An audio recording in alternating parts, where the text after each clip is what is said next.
you and against just one other person, and it's more individualized that way. It's more about how you deal with your opponent. It's very complex. There's a very high learning curve as well, so there's always more room to improve, even if you think that you're really good. It's chess, except it's in real time. In chess, you can think through every possibility, every possible move, but you can only make one move per turn. But StarCraft joins the physical prowess of being able to move as fast as possible with like your mental prowess of being able to move as fast as your mind can go. And it evolves over time, so the strategic challenge of playing the game is a lot more interesting than a lot of other games.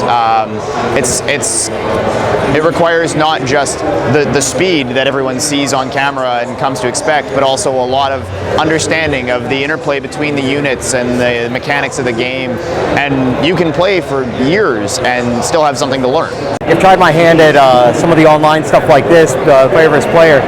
Every single time I'm obliterated. I'm just getting, completely owned every game. I don't have these kind of reflexes. I actually don't even play, and that's the crazy thing about StarCraft. I haven't played a game of StarCraft in maybe like a year, but it doesn't change the fact that I watch it all the time. Like I come to places like this explicitly to watch it. That's something that sets StarCraft apart too. That you can watch it and appreciate it even if you don't play it. The game itself, it's about this deep strategic experience mixed with that kind of real-time intense action gameplay and the kind of the interaction between the two. I'd say the StarCraft community is elitist, but not with such a bad connotation. Like StarCraft is a very intricate game, and you have to do so many things correctly and like utilize everything that you have given to you to perform correctly. That like the people who spectate understand that. Like you have to understand the brilliance that's going on.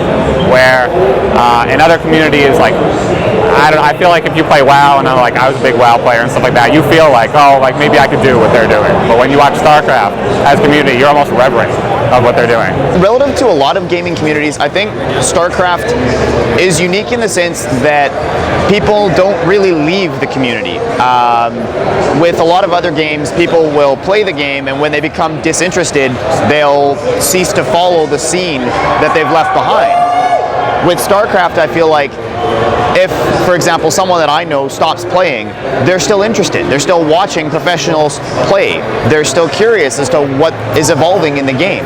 And even if you don't play, I would say, to be totally honest, there are probably as many people out there watching the game that don't play as there are people playing the game.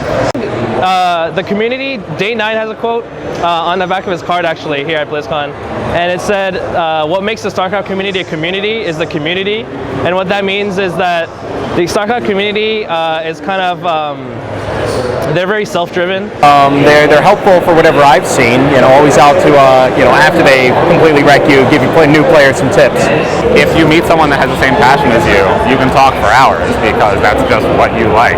So it's very easy. The reason it doesn't have the same following as other games is because the learning curve. I think a big part of why the game doesn't get more media exposure is honestly just the demographic. We're at BlizzCon. If you look around, the average age in this room is still probably in the mid-20s. In 10 years, when people who grew up playing StarCraft have kids of their own and are bringing them back to BlizzCon, I could see it growing. I could see more people becoming exposed to it. And honestly, I think a big part of the problem is that a lot of people just don't realize that it's out there.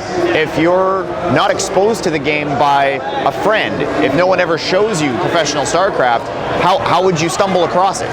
It's not like you can just flip on the TV and see it and start to pick it up. You have to have a pre-existing interest in it. So long term, like I said, I think that the community will continue to grow as the people who really are championing it right now get older and as they bring new people into the community.